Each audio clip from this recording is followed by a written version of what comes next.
A Public Board of Education is offering the position of Superintendent of Schools and Learning to Dr. Claude Tiller Jr. The Green Bay Public School District releasing a statement saying, quote, Dr. Tiller was selected due to his experience working in an urban environment, proven results in closing achievement gaps, and demonstrated experience building relationships, end quote.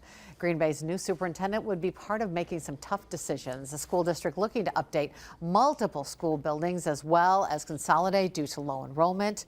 Enrollment at Green Bay Public Schools down 9% in the last 6 years.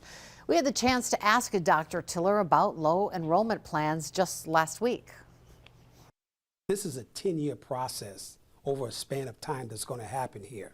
So it's not something that's going to pick up and happen overnight.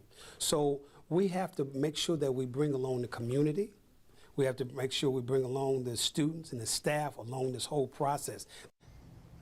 The board will now vote on a contract and its details at the April 10th board meeting. They'll then go into negotiations with Dr. Tiller. He's anticipated to start with the district July 1st.